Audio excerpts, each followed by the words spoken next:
Okay, and here we go.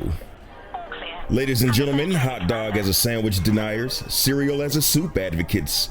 I'm sitting here with one half of the renowned, never hated, always celebrated, space magic created duo known as Ghost Giraffe. This commander is taking us on tours across the Milky Way to show us places that will never again be seen by any of us outside of his videos. He's done videos with NASA, he's interviewed Elite Dangerous developers, had a really awkward but very funny interview with Will Flanagan and Ed Lewis. But most importantly, he's given the community some of the best tutorials that fledgling commanders could ever hope to get their hands on to start their Federation careers off right. Flying the space boat in today's episode of Starcast, give it up for Mars Yurip. How are you, sir? I'm doing great. Thanks for the kind intro.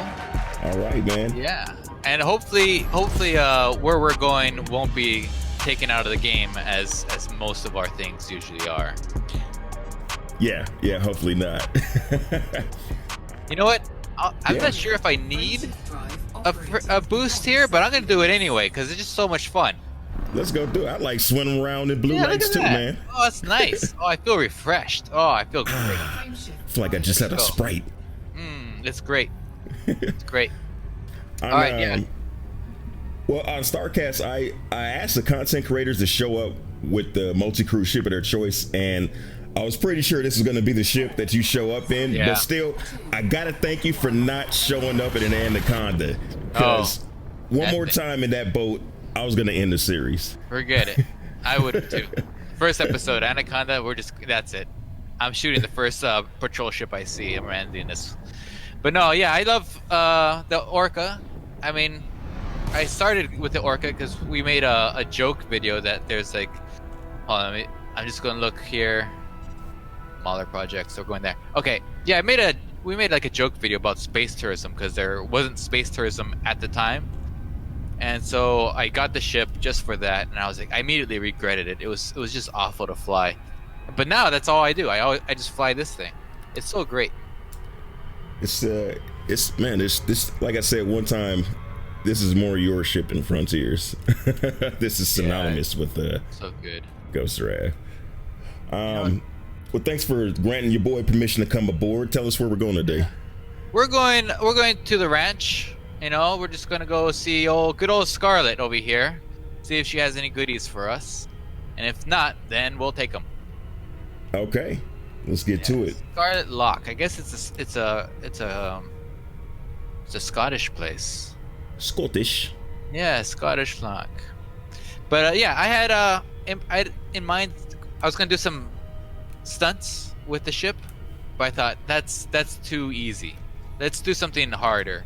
Like, I don't know, maybe do some raids, some heists.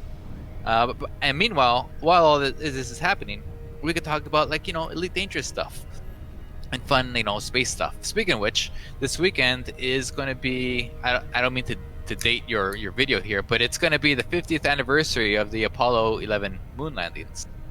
Oh, man, is that right?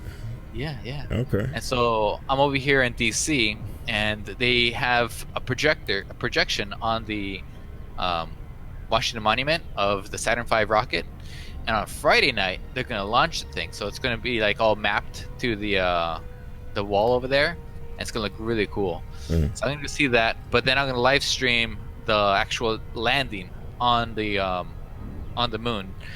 I have a website. I'll give you a link to it afterwards, but it's a cool website that shows minute per minute, all the comms, all the videos, all of like the updates and trajectories and everything like that. So we're gonna have a live stream of that this weekend, just of the landing. And of course, when Neil Armstrong comes out, he came out at around 10:38 p.m. So we'll probably just zoom forward and do that because I'm not gonna be streaming for 7 hours. But the landing will be around 3:15 or so. So we'll probably start streaming at 2. Again, this probably is going to come out way afterwards, but this is what we did. This is archival audio. What happened long ago. Nice. Okay, yeah, definitely shoot me that link. That'll be in the description for anybody wants to check that out, and you definitely should. Man, the Orca, you've been rocking this ship for 3 years, man. Yeah. It's become just inexorably intertwined with the brand. Yeah, it's really the only ship for me. Anytime I fly a different ship, I'm like, why? And I mean, having said that, a lot of people will say, "Oh, how come you don't have a paint job? You're still, using the white." It's because I'm waiting for polka dots. I'm a huge fan of polka dots, and every time there's a new ship skin for the Orca, I get like all these, tweets and stuff. Hey, Mars, new ship skin. Aren't you excited? I'm like, no, there's no polka dots. And so that's where I'm coming from. And hopefully they'll have it. But I'm not holding my breath. It is a frontier. People are like, space legs and atmospheric flight. I'm a simple man. I just want my polka dots here. Polka dots, nice, polka man. Dots. Man, you definitely got to get a suit to match. Yeah, a suit to match. Yeah, absolutely. It was just like 2 giant polka dots too. I mean, none of those small ones where it just looks like it's a texture. I'm talking about big ass polka dots. Big ass like polka dots. Gold polka dots on like a purple skin. That's what I'm talking about. Oh man, there's no mistake. You gonna be there's no mistake on this aesthetic. You're gonna have to rename it the Liberace guy. Yeah, exactly. All right, now I forgot how to play the game because I need a composition scanner, discovery scanner. No, I don't need discovery scanner. I need a composition scanner. Is that right? No. Data. There we go. Manifest. You ever do this? I feel like I don't do this enough. Where you like interact with these things. Let's see. Nah, I need to do that. Am I doing buttons? Yeah. Buttons are done. I'm doing buttons. Oh look, it's glowing. All right, let's see what's inside. All right. Okay. Cool. All right. There we go. Now we got the cargo bay. Can you see what I'm scanning, or is this just me? That is just you, my friend. I'm just having the time of my life here. Yeah. I have no idea what's going on. Can you even look at what's in this cargo bay? Can I? Nope. Nobody just get the notifications. Interrogation complete. All right. I'll tell you what's in here. We got some Kobe beef. We got some wheat, truffles. We got some meat, some pearls of some sort, some coffee, eggs. This is just diner stuff. I guess we've gone to a space diner. That's a great place to keep Kobe beef, is just sticking out of the side of a station. Yeah, I mean I think it's for the extra radiation. It gives it extra tenderness. Oh yeah. Then you can mark up the price quite a bit. Okay, yeah. I get that. Let's see what they have in back. At stores they always have things in the back. We got vegetables, grain. What was I expecting from a place that says it's a ranch? I was expecting something entirely different here, but there you go. Hey man, so for a while, yeah, and by a while I mean in internet time, so like for a week or two, there was this huge presence of Orca memes. You've been an Orca guy. Were there? You were an Orca guy way before it was cool. Were you a participator in some of these memes, or it is? I didn't even know. Yeah, man. So I had no idea. Okay, so you're just the originator, the OG. Everybody else is just climbing on your bandwagon for a minute. I don't know if it's a bandwagon. I think as soon as they get into an Orca, they realize, what have I done? That's $68 million I'll never see again, unless I resell it. Nice flying. But I try. You FA off. Look at you. That's not FA off. That's thruster control. Really? Okay, that was nice, man. That's the best thing about Orcas. You don't need FA off. You just point and it goes there. Especially if you boost. Like, boosting is the thing. If you boost, you're good. So you need a good, power distributor to get yourself some endless boosts, and then just go and never look back. And then also you need to use your thrusters. Things like that happen every now and then. But there you are. Yeah, go ahead and get into the external cam. It's a lot more fun. I'm in external cam right now. Are you really? Yeah, it's fun. The only problem is that when you pass by buildings like really close like this, sometimes your camera clips into the building and then you can't see anything for like 5 seconds. It's crazy because it's not a ship I would have thought to add to my Elite Dangerous After Dark series. It kind of sounded goofy at first, but once you know what it's actually capable of, it's a no-brainer. It really is. Especially for commanders who can't be bothered with the grind. Oh, buddy. Yeah, I guess not. But having said that, to make it go really fast, it does take a lot of materials. Look at all these guys. What are you? Is something going on? Is there like a party going on here? What are all these people here for? It did say CZ when we dropped in. It did say CZ. Yeah, eh? I didn't know if you noticed that. I was like, Elmo man, don't depend on me to shoot anything. Lawless. Oh no. I mean, do you participate in the grind, or is that why you've been wearing out the Orca seat cushions for 3 years straight? Are you? Oh no, I participate. It's kind of fun from time to time. Let me see here. Oh, I'm about to start some trouble, but yeah, I don't know. I take it in stride. I'm a bit of a casual gamer when it comes to the grind, and I only say that because I'm coming from what's it called? Oh, hold on. Everything's happening all at once. There we go. Coming from World of Warcraft, so the grind there is a lot worse than Elite Dangerous. You know, a lot of people like to complain like, oh, it's grindy and stuff like that. But like, imagine if you were trying to like get a module that you really want, but you only have one chance to get it a week, and then you have to compete with other people to get it, and even then it's a maybe. Taking damage. Oh, we're taking damage. Show's offline. I see the canopy's getting nice and frosty. Yeah. I forgot, what are those beams called? I don't know. Frosty beams. Look at everyone's so mad. Yeah, it's definitely Star Wars There's a battles little bit of right right here, eh? What is going on? Hey, I'm gonna do a little 180 from all the praise that I gave you earlier, and call you a hoarder. Is any guesses why I would do that? A hoarder. A hoarder. Yeah. Oh, that's about right. I do hoard things. Yeah, but what do you mean? Well, look at that guy. I'm calling you hoarder because you find all these insane locations in the game that nobody knows about, and then you sit on them for a good long time, years even, and then until they're removed from the game, and then you drop a video about them. No, we only did that. We did that one time where usually we find them and then we tell about them, and then afterwards they take them out of the game because it's like on Reddit and everything. But that was happening so often that we kept one planet to ourselves, and it was a cool planet where we got to ride asteroids into the planet. Yeah. The fun thing to do was to ride the asteroids and just like skim the surface of the planet like that. And that was so much fun, and so I wanted to keep that to myself for the longest time. And then when it finally went out of the game, then we put the video as like a bit of a tribute. But yeah, we there is another place that we've been keeping to ourselves, only because not because it's that's interesting at all. It's actually not very interesting at all. It's a star that's inside of another star, and if you're an explorer, especially around the galactic core, you run into a lot of these where there's a star inside of a star, and you're like, I can't jump to that place. But there's a system in the bubble where there's two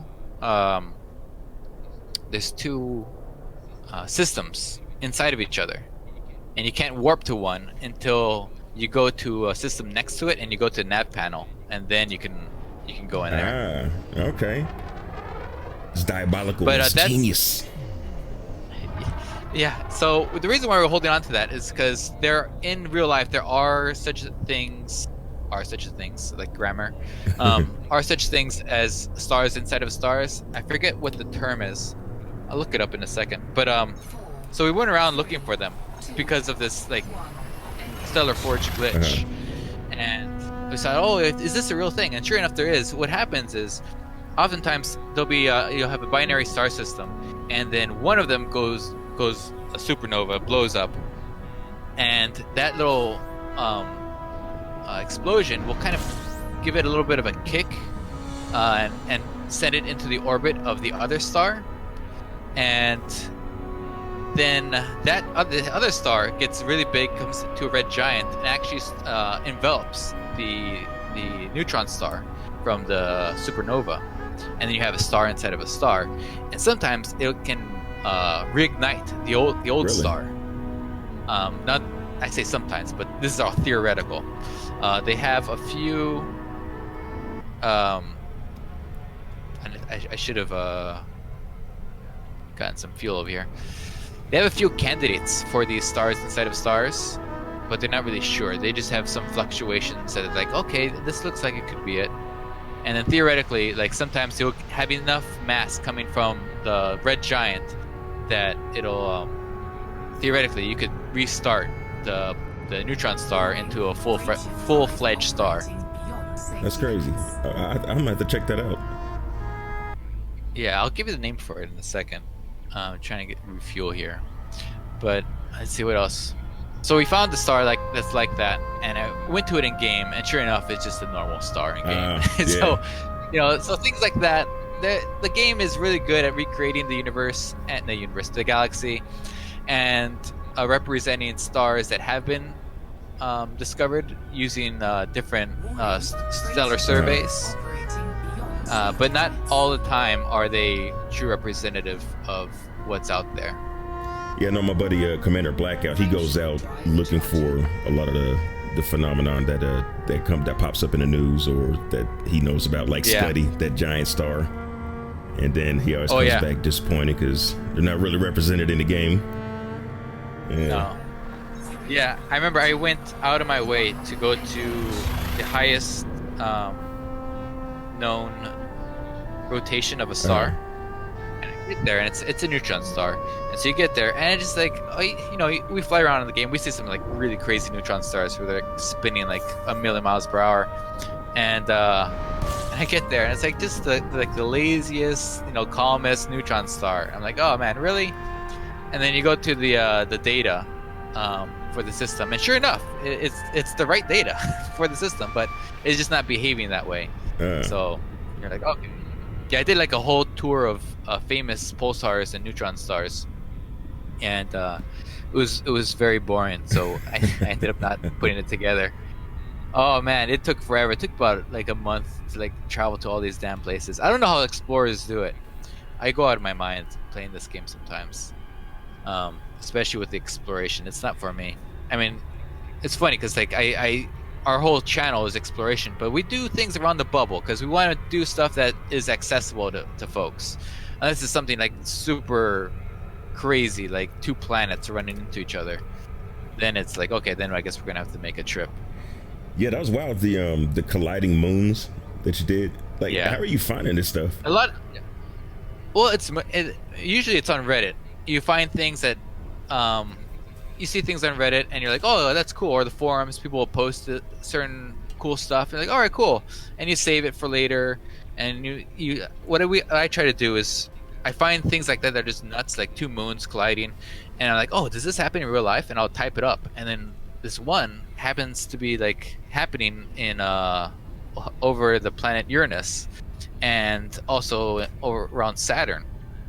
I was like, oh, this is great. We can totally make a video about this. And so that way we can make it more interesting than just be like, oh, look at this cool bug in the game. Oh, RIP Frontier. They don't know how to make video games.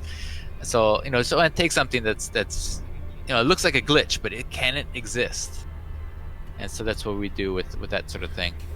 Right now we're working on something that that isn't in game yet, which is the Apollo landing sites. And then in making that video, so I have all the locations of the Apollo landing sites, and I go to the moon in game, and you can't, which is I don't get it, but there you go. And what I found in it is that there's actually Apollo lunar module crash sites where after the astronauts took off from the moon, the little vessel that they used to land on the moon and take back off again, well, NASA just sent them back to the moon to crash. I thought, oh wow, what a shame, like basically the equivalents to the Santa Maria or the Shackleton's Endurance, just like out there, and they don't know where Apollo 11's crash site is because they didn't have any telemetry on it after they jettisoned it. But the subsequent ones, they know where all of them except for one are. and it's really cool. So I found the crash sites for the Apollo lunar modules, which was really hard to do because NASA doesn't post where they are, and the LROC doesn't post where they are. You have to kind of find it separately through independent researchers. And I was able to find a forum of astronomers who look at the moon like all day long. And there's a couple guys who found all of them. And it's really incredible how they found them. So I kind of have like a video prepared for that coming out this Sunday of all the crash sites of the lunar modules and the story of how they found them. A lot of elite players are interested in space. Like they'll pass around the news about discoveries. Yeah. The black hole photo was ubiquitous in the forums at the time. You take it to another level, though. I mean, you've got these things you're telling me now. You've done the tours through NASA as they prepare for missions. Or either that, or you just bought up a bunch of NASA merch and maybe a little bit. Yeah, it's bought up. Yeah, they have a life-size replica of the James Webb telescope, and I was like, you know what? I have it. Might as well use it for a video. No, I'm very lucky. I live right next to Goddard Space Flight Center, and we had a viewer who was like, "Hey, come over. I'll show you some stuff." I'm like what? Like, and he's like, "How about this James Webb Space Telescope?" I'm like, "That sounds amazing. Let's do that." And then that was just the entry, and then after that, we got an interview. Or were able to do an interview about the Cassini missions before they crashed into Saturn, and then it just kind of like snowballed from there. And like with the lunar module stuff, we got to interview the astronomers who found the lunar modules on the moon. One of them is a cartographer for the moon, so that's kind of cool. So it's really neat interviewing them and asking them like, how did they find the stuff and how hard was it and all these kind of deals, because especially with the lunar modules, it's something that nobody really thinks about. It's like, okay, yeah, you got the landing sites, all right, cool, I can look at those using the Lunar Reconnaissance Orbiter imagery, but there's nothing about the lunar modules, the actual vessels that housed humans to go to the moon and back. For the most part, a lot of people don't know about them, and let alone have seen their crash sites. So it's pretty cool to do that kind of stuff.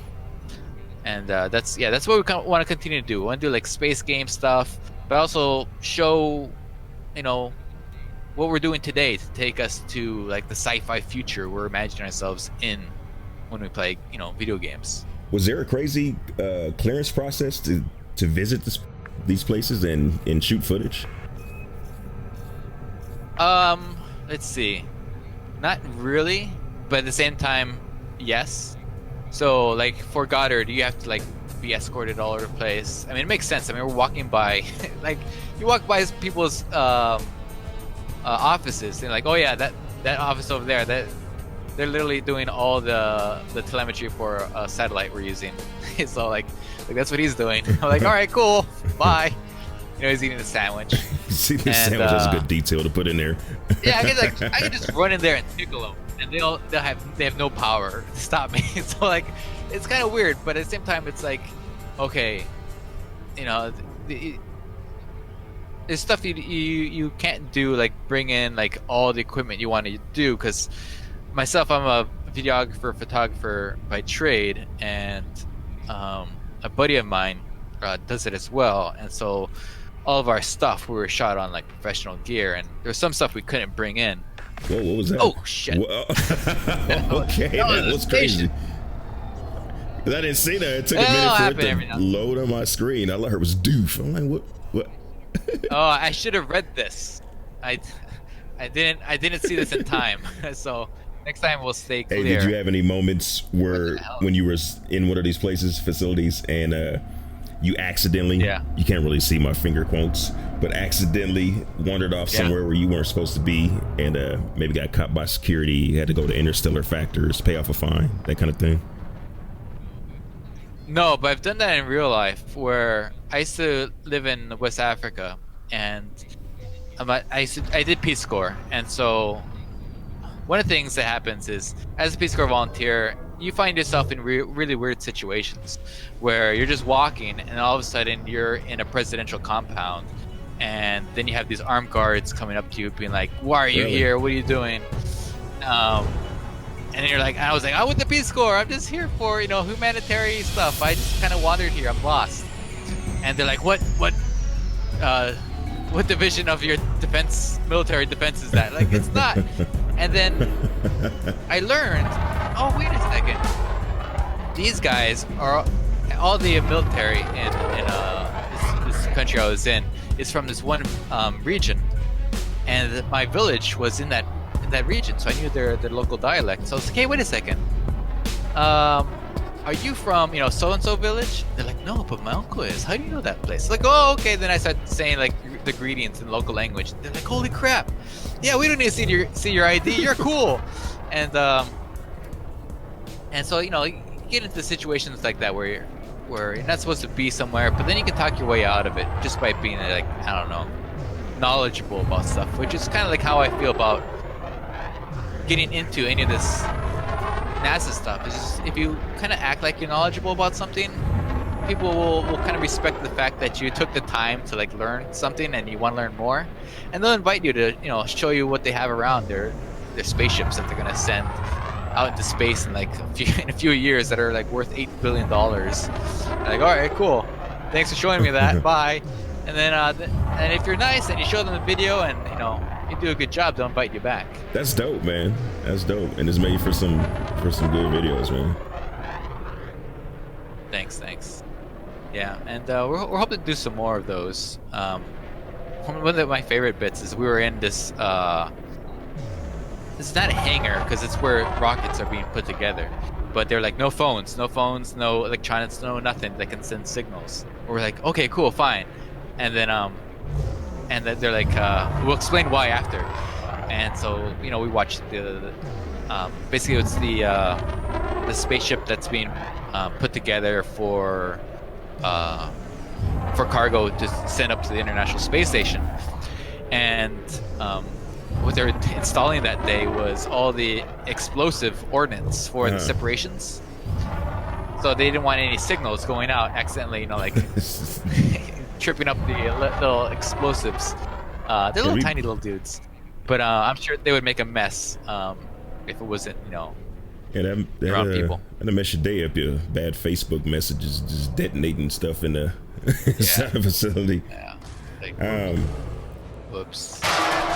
Be a great Instagram photo, though. Speaking of, you was mentioning wandering into places we weren't supposed to be. Speaking of being places where we're not supposed to be, what do you make of all this "Let's rush Area 51"? They can't get us all stuff.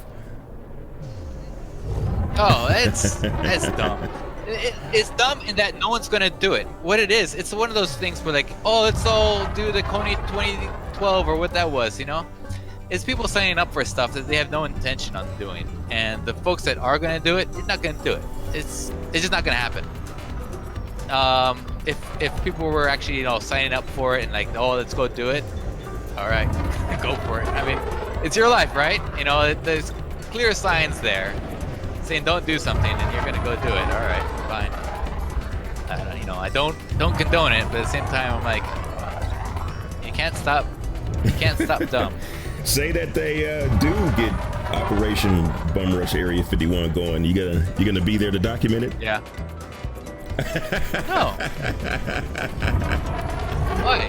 Going out to the desert? Forget about it. For one, it's in a desert. I'm not going out there. I spent 2 years already in a freaking the Sahel. I'm not going back there. It's location inconvenient. Maybe it was in the backyard. Maybe I don't know. Maybe I'll go look at what's going on. See the helicopters flying around. But yeah, doesn't make much sense. You're a pretty busy dude, man. Do you play anything other than Elite? Do you have time to play anything other? What do you play? Oh, yeah. I play, well, mostly with my son. I play Minecraft, and then I'm not sure we're gonna fit. Oh, whoa! We fit? I was like, he's gonna thread the needle. I can fit. Let's do that again. Let's see. I don't know. I play World of Warcraft, Minecraft, Overwatch. I play Hearthstone a lot. It's like my thing. That's one of those I'm card not very games, good right? at it, but You don't have to be to have fun. So That's one of the card games. Yeah. Okay. And what else I play? Oh, before all this, space stuff, I was playing Rise of Flight, which is a World War One flight sim, and I've been playing those types of games ever since I was a little kid. And so those are my type of games, really, is the flight sims. Really? Yeah. Have you seen the new flight simulator? Whoops. Accidentally push. No, I haven't. Oh man, you got to check that out disappointed by ASAP. them. And so I'm not holding my breath on it. And also, I like to play like old planes, like the ones the Red Baron flew around, the type that like if you turn too much to the right, your wing falls off. That's my favorite. Like that extra complicated element. Yeah. That extra I can die at any time element, huh? Yeah. I mean, that's what I like. I like playing against the game. And and it fights against me. I like that. I don't know. Yeah, well, you're at the right place with Elite Dangerous. Yeah. I'm telling you, check out the new flight simulator. That game, I can't believe it's real. Yeah, I will check it out. Yeah. Yeah. It is Beluga. What a waste of ship. Oh, just notice all these signs. Those got to be kind of new. Newish. Or are my signs the same as your signs? One says, okay, this one says Paradise, Beluga. They just flipped. Eagle. I think we have different signs. That's a really cool sign for the Beluga. Now I got was it a Vulture? Yeah. And then one of the stations. This one is a Fuel Rats one. We have fuel. Yeah, I got a different one. Oh, that was funny. So when we were looking for this Voyager spacecraft in game, before they made it really easy, all I have to do is look at the nav panel. You have to go find it, and in looking for it, it took me 16 hours to find it the first time, and I was pretty much about to give up, and then I ran out of fuel, and so I called the Fuel Rats, and they're like, "Where are you?" Like, "I'm in Seoul." They're like, "Okay, yeah, we can get you. Seoul's not hard." They're probably thinking like, what kind of noob gets stranded in Seoul? In Seoul, it's by definition like. Anyways, so they said, "Okay, where are you?" They go, "Oh, all right, yeah, just go 2 million light seconds away from the sun, and that's where I am." They're like, "What?" Like, "Yeah, it'll take you about 30 minutes to get here." They're like, "What are you doing out there? Did you fall asleep?" I go, "No, I'm looking for the Voyager spacecraft." Did you fall asleep? And they're like, "You woke up and called us?" Yeah, it's like, oh, one of these guys. Holy crap. Like, I was like, "Oh, looking for the Voyager spacecraft." They're like, that's in game? I go, yeah. They used to be they used to have a signal source for it when the game first came out, but I forget at what point they took it out, and so then you have to find it manually. Oh, such a pain in the ass. How do you do that? You have to like go to where the projected area where it is, and then once you get to a certain distance, then it's kind of like a shell of like, okay, it's this far out from the sun, and then it's pointed at a certain star, but it's not going there directly because that star is moving towards Earth, and so in 40,000 years it'll only be, I think, like 3 light years away, and currently it's 17 light years away. So you have to go to that point in the sky, and then once you're that far away from the sun, like going lower than 250 C is really hard, and it's a real pain because the signal source only pops up when you're around 1,000 light seconds away from it, which when you're in the solar system, that sounds pretty far, but like it just blows by, and yeah. So I ran out of fuel. I was about to give up. And then when I ran out of fuel, I was like, "No, I'm not giving up. I'm calling the Fuel Rats. I'm gonna find this thing." And so they sent out 2 guys because they weren't sure if one guy was gonna have enough time to get there. They both show up, and they're like, "All right, we'll help you find it." I'm like, "All right, cool." And so they stuck around in case I ran out of more fuel. And not 5 minutes later, I found it. I was so excited. Nice. So we all dropped in, and of course only I could see it because how it works. The first person to drop into the instance can see it, but not the other. So we all had to take turns logging out, logging back in to see the spacecraft. But it was really cool, and it was really well worth it. We made a comedy series about it, and then we did like the whole finding Voyager thing, and I think that's what started us on the whole science like tangent to our channel. That one not incident, that one find, huh? Yeah, we're like, oh, let's do more space, more science stuff, and they're like, all right, yeah, let's do it. Yeah, science. Yeah, that's pretty dope. I remember when I picked up Elite Dangerous last year, and I was like every other noob ever. I had no clue what I was doing, and the in-game tutorials, I think they've upgraded them, but still they don't provide you with. It provides you with the minimest of guidance. Yeah. So when I started, I was tearing up YouTube looking for help, and then I came across your videos, top 5 things that everybody knows except for you. Yeah. Love that damn video, man. Still do. Thanks. Yeah. That should have been called top 5 things everybody knows except for us, the filmmakers, because we had no idea about. I think about 4 of those we didn't know until we like looked up like things people don't know. We just our Discord server, and they're like, "Oh, here's some things." I'm like, holy crap! I had no idea about these things, and so we made like about 2 of those type of videos, and like the whole targeting the next system. Because sometimes you're like, "Oh, cool, this system's really cool," but I don't want to take the time to go back to my galaxy map and like reselect where I'm going. Yeah. So I ended up just not exploring those places. But someone's like, yeah, you just target last targeted system. Like, oh wow, that's so helpful. But I remember the first days. So Sparks got me into the game. I didn't want to play it because I was playing my World War I stuff. I wanted to like rip wings off, fighting against the Red Baron. Yeah. And he was like, oh, let's play this game. A friend of ours plays it. He has no friends. Let's go join him. All right, fine, I'll do it. And so he got me the game. Also, I didn't want to buy the game. And he bought it for me. And he goes, here you go, early Christmas present. I'm like, fine. And the first weekend, I almost uninstalled the game because it was just so hard. I didn't understand what's going on. I didn't understand the point of it. And it wasn't until like I played it for a good week because of him. Because he was like, okay, go here, let's do this, let's do that. He kept you going. They kept me going. I'm like, all right, it's something to do with a friend. And ended up, all right, cool, I get it. This is fun. And then we're like, let's make some funny videos. Let's make some like videos about things that aren't actually in the game. All right, cool. Let's do space tourism because that sounds stupid.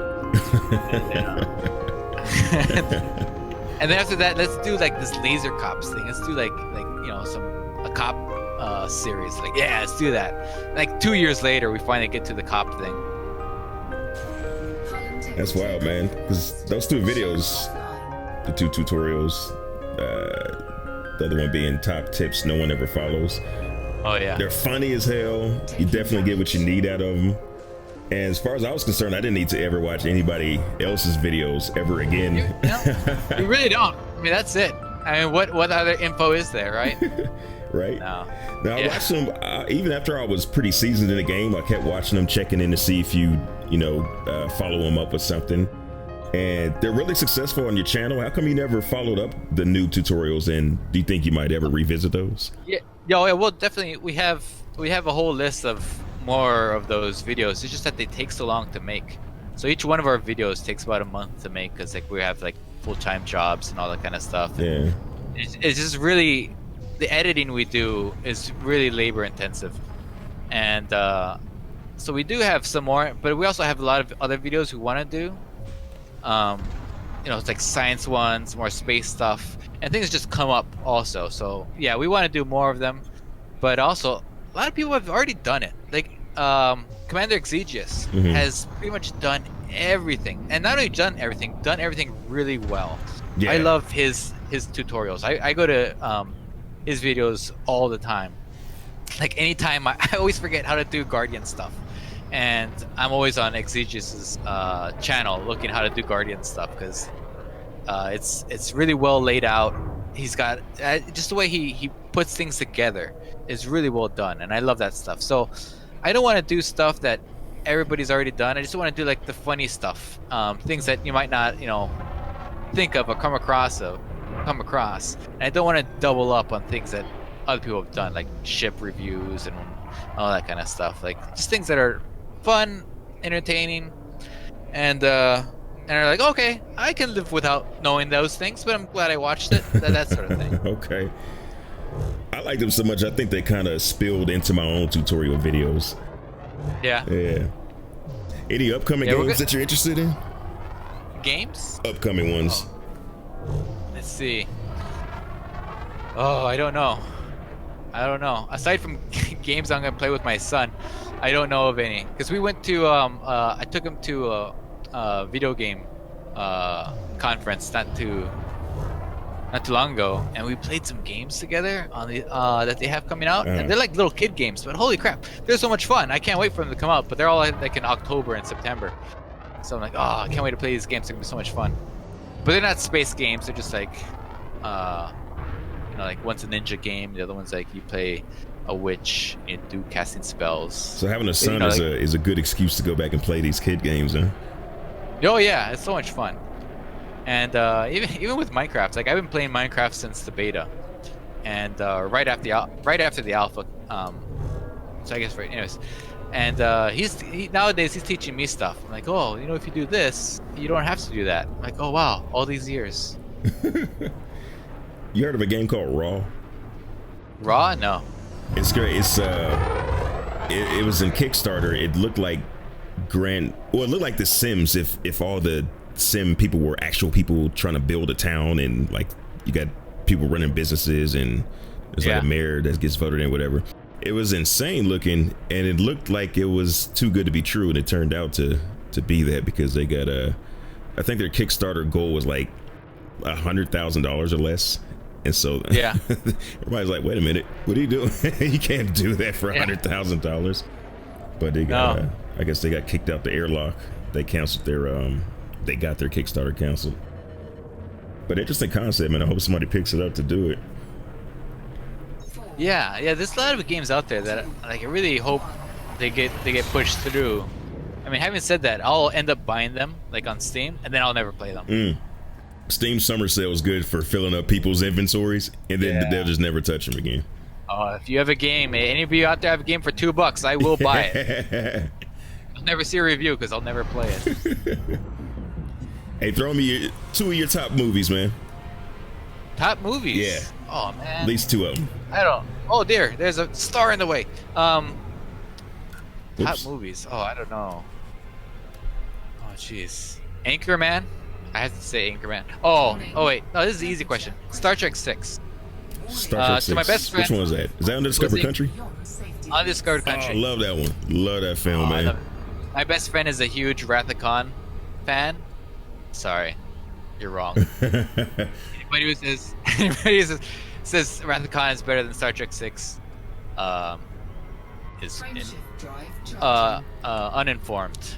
Sorry. I love that movie. I always think about when she drops the boots, and those guys, because they're supposed to be their boots, the killer's boots, and the guy's got web feet. Yeah. Web feet. But yeah, as the Russian saying goes, if the shoe fits, wear it. Like me and my friend, we'll like not live tweet each other. It's in text form, but we'll live tweet each other like while we're watching the movie, like independent from each other. We're like, oh, this line just came up. God, yeah, we're just some massive nerds about that. And then Anchorman, I hated that movie when I first saw it. Then my sister got it on video. I'm like, why did you buy this movie? You didn't just go to see it. You bought it to bring home to watch again. And it was just on in the background all the time. And then I was just like, okay, this part's funny. I'll watch this part. Okay, this part's funny. I'll watch it. And then I ended up just, we watched it like 5 times a day, every day, for a month. So we're like, oh, there's a star right there. But yeah, that one. That movie just turned 15 years old. I didn't realize that. That's right? Crazy. I'm still quoting for it. For the longest time, me and my sister, all we would do was say quotes from the movie to each other. Like, oh, how's your sister doing? I don't know. I don't know. But we will not eat cat poop. Neither will I. Okay. For that matter. Hey, I'm gonna name some game aspects, and on a scale of 1 Yeah. to 10, you tell me how interested you All are right. in actually doing them. Okay. Engineer grind. Taking heat damage. Wait, which one's bad? Which is 10 good? 5 is most interested in doing it. 1 is I really don't want to mess with that. You don't want? Oh, 1, I don't want to do it. 5 is let's go Yeah. for it.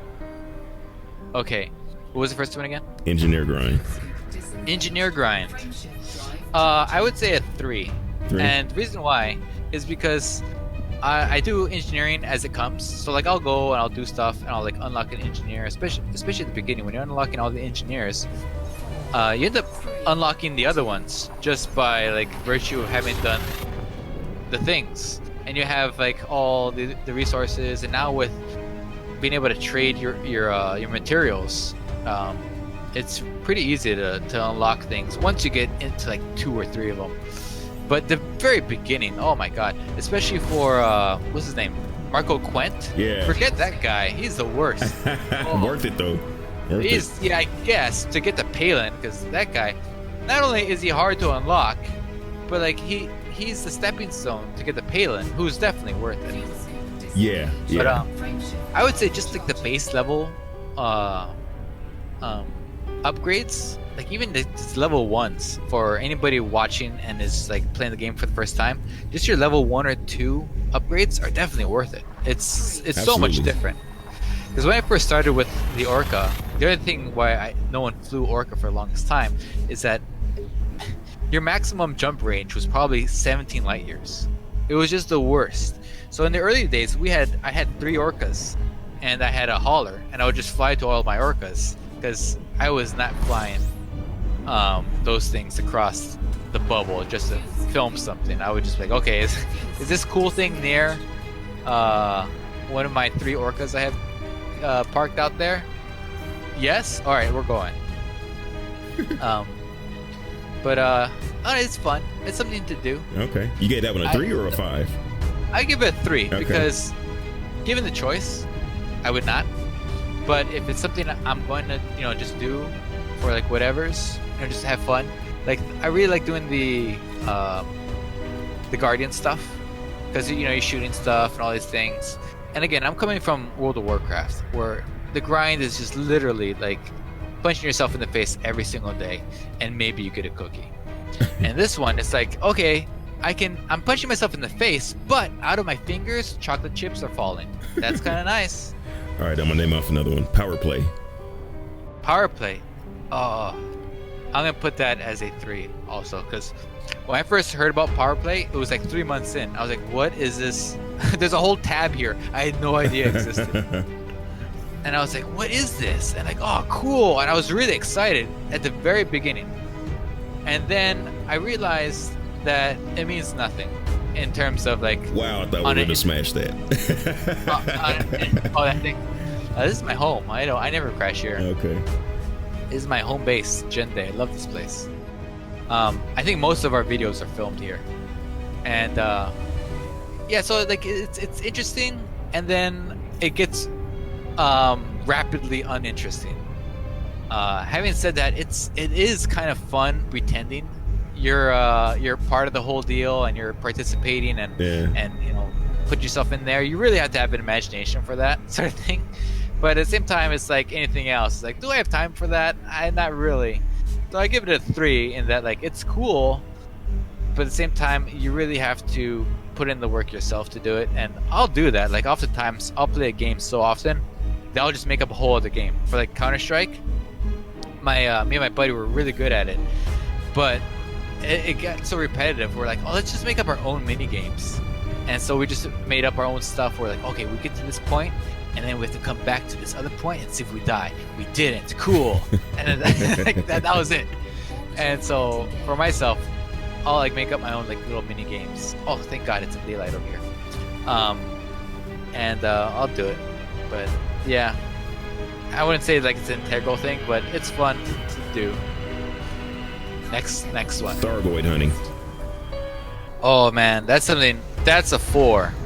Really? I say a 4. Yeah, I say 4 only because I haven't done it yet. Maybe it's gonna be like a power play, and I'm like, oh yeah, that's gonna be really cool. I'm gonna like trick out my defender, and we're gonna go over there and shoot green lasers, and yeah.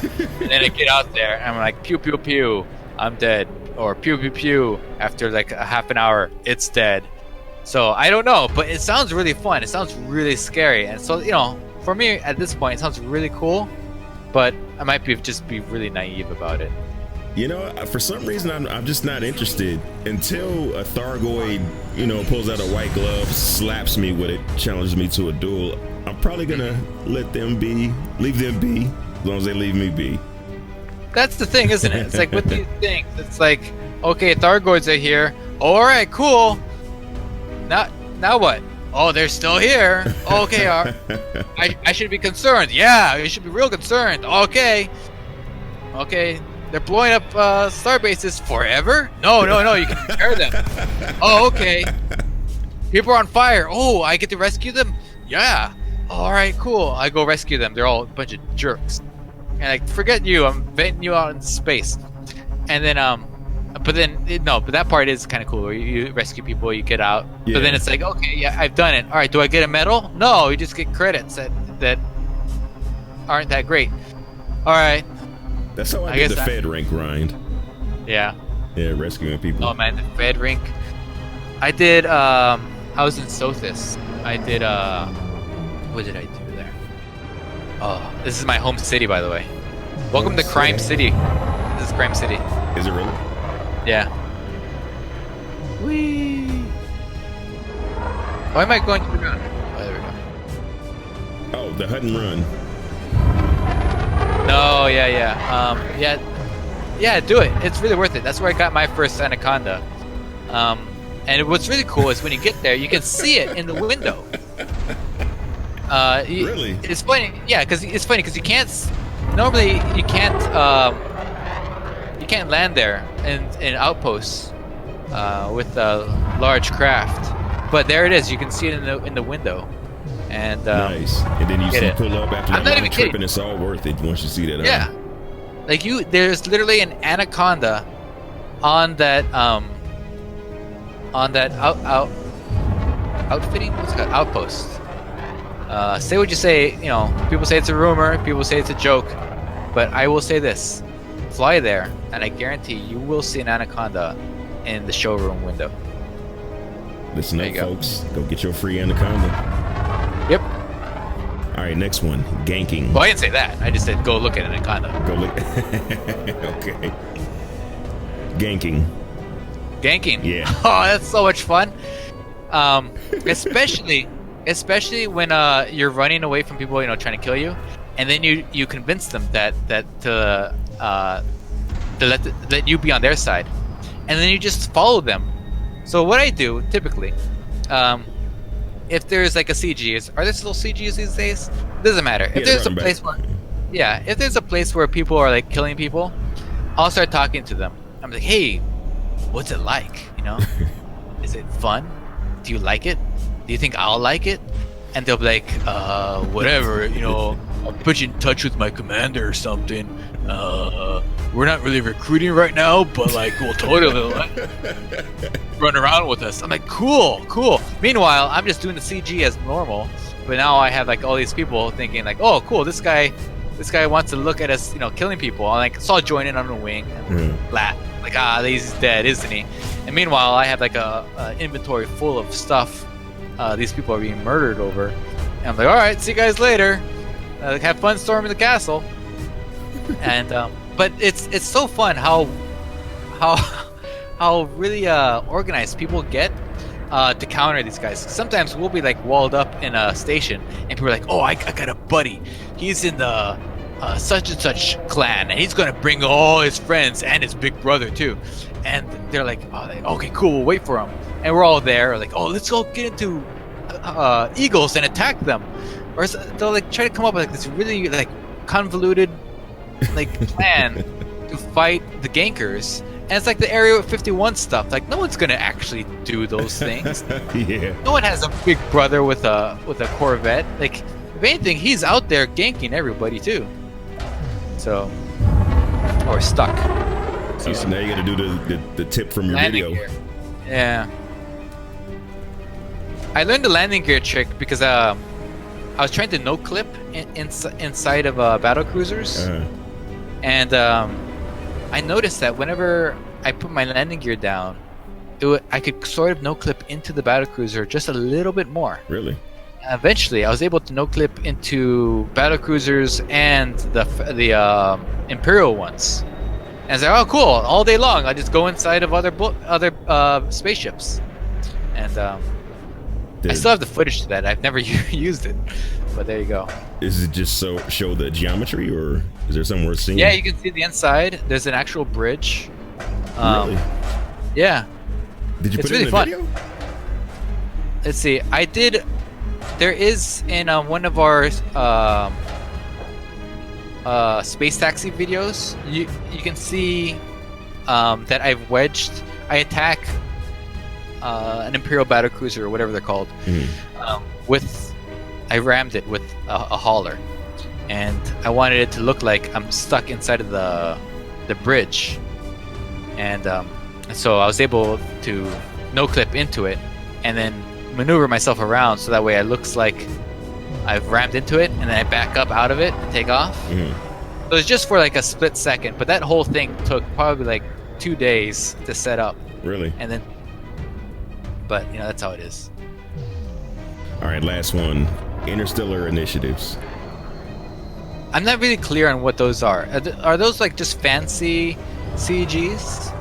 That's what it seems like. I haven't dove into them either, but I think the first one they were collecting either meta alloys or cartographic data. Maybe I'm mixing them up, but it sounded like fetch quests to me. Yeah, sounds like CG stuff. Yeah, I mean, if it was CG, I'm definitely all over it because that's a good place to meet people, and also like the whole Genkin thing, like meet people trying to kill you and like teasing them. Because the thing about the Orca is that it's so fast, especially if you engineer it just right. You can just run away from stuff. Like I play a rogue in World of Warcraft, and I'll just like hit people and then just disappear. And it's like you get yourself out of any situation, and then beat them by their own game. Because another thing to do is people are having like problems with people getting blown up or being interdicted. I'll just put myself out there as a willing target, and as long as they're chasing me, they're not attacking other people trying to play the game. Okay. But yeah, if any chance to have more of those experiences, I'm for it. You're the hero. Having said that, I didn't say that. Yeah. Notice that I didn't say I'm doing the actual activity. It's just that the activity presents a certain opportunity for a gameplay that I enjoy. That's kind of cool. Dig that. Dig that. I don't know. Maybe I'll check it out. I mean, it's about the only new thing that we got going right now.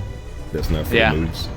I don't really have time at the moment. What I do got time for is space legs and atmospheric landings and whatever other goodies might come in the 2020 DLC.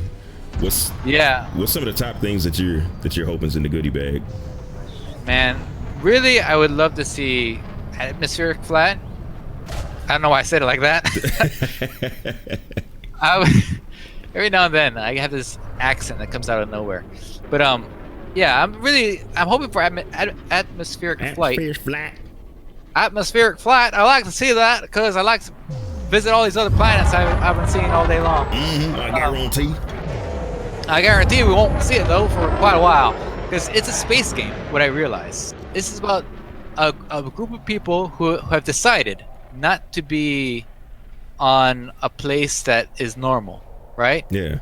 We're out in the far reaches of space on uninhabitable places. Well, I say uninhabitable, but here I am over a city. Yeah. City. And it's about that. So I think just by design, it's not going to be about going to Earth-like planets. I think they might put things like like the gaseous planets or those high metal content planets and that sort of thing. But as in terms of Earth-like, I don't see it happening. In terms of space legs, I do think we might see some space legs come next year. Only because Frontier have been really like not just hush about any sort of question about space legs. They've been like, we're not talking about it. And when people decide not to talk about something, it's a lot different than saying, oh, we don't have anything to talk about something, like with atmospheric flight, like, oh, we don't have anything in the works, or we're working on these other things. Whereas space legs, I've been told in interviews, just don't ask us, because we're just going to tell you the same thing. Like, we cannot talk about any they didn't say upcoming features. They said any features that haven't been like publicized, that sort of thing. So I think it's around that sort of thing. I think they might do some space leg stuff. The leak that came out was about the base building. So imagine you'll have like, this is my guess, you'll have something like a little component, like that little thing over here. You buy this thing and you can put your spaceship in there. I don't know what they're gonna do, but like I'm hoping it'll be kind of like GTA 5, where you have a little base and you like add on things to it. And, yeah, that would be dope. And what's funny? When I first started this game and I saw Sidewinder, I said to myself, "Where's the rest of it?" I thought it was a part of like a bigger ship that you just add on to it. Because I looked at it and this looks like a half-made ship, and so I thought like, oh, okay, this is gonna be a cool game where you add on more things. It looked but different. No, it wasn't. It looked different because I played it in VR, and the Sidewinder, I was like, man, this ship is huge. Oh yeah. And then it turns out to be the small rinky-dink ship of the game. But when you had that perspective, it looks gigantic, man. Yeah. But look at these cargo things. They're so small, but like, I mean, they're pretty big. That's pretty cool little detail. Huh? Yeah, I love it. This is where we do all the Wizard Larry chasing. The stockyards over here. I've never really dove into the cities like this. This is oh yeah, cool. Cities are dope.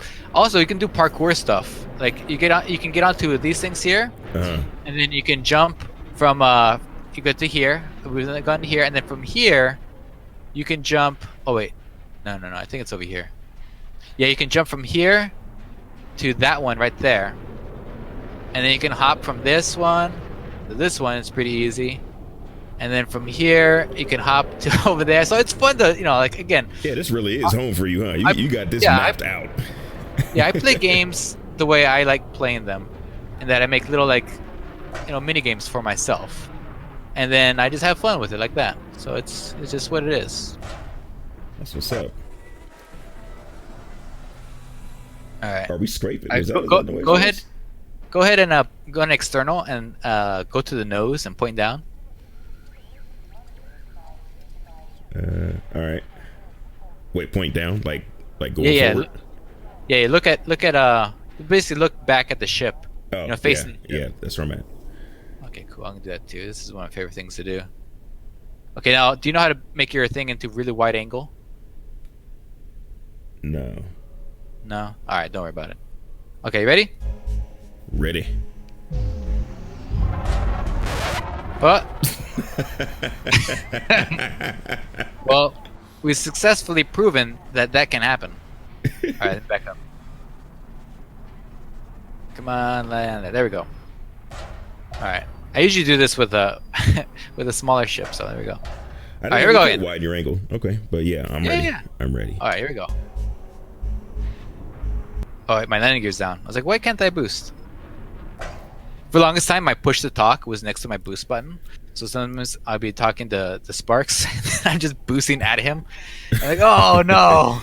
I don't know how you guys do it with push to talk, man. That would drive me nuts because I would be talking and I'm like, shit, I gotta push the button. Yeah, that's how we used to do it. Now we've learned the ways of Discord. Ah, there you go. Nice. That ain't nice right there. Yay! We did it. Well, Mars, your agent is sending me threatening messages, so I'm not gonna kill your time. Oh yeah. Thanks for letting us come along on this magical ride. Tell us again those upcoming projects. Go ahead and plug those. Oh yeah, okay. Upcoming projects. We have a project with Commander Minikill on how to make the fastest, not just the fastest ships, but the longest reaching FSD ships. Also the shortest jump range of any ship, but not just the shortest jump range. We're actually going to find a system that we can actually use it for. And then also some NASA videos, one about the crashed modules of the lunar modules of the Apollo program. And then we've got a bunch of other stuff on space archaeology, like it's an actual field, space archaeology. Oh god, what's so many other things? I got a list over here. The near collisions, how NASA prevents collisions in space, and the problems with the Kessler syndrome, where once one thing goes, all of them go. We got PvP tips for people who don't like PvP, basically how to be a coward and run away. Perfect. And a bunch of other stuff. Yeah, we got, if you like NASA stuff, if you like really weird space stuff, then tune in and we'll have something for you. Right on, good sir. Good chopping it up with you. And my name is Dig, and you are Mars Yurip of Ghost Drive. We out of here. We headed to the restaurant at the end of the universe. Fly dirty, commanders. Bye.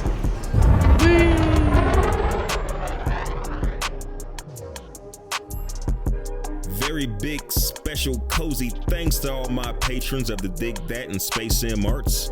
Thanks for making the channel sustainable. Shout out to Commander Blackout, to Diedrichs, to the mother, to Bussa Boy, and to Anthony Jackson. Much love to all my patrons, aka Fam De La DigThat.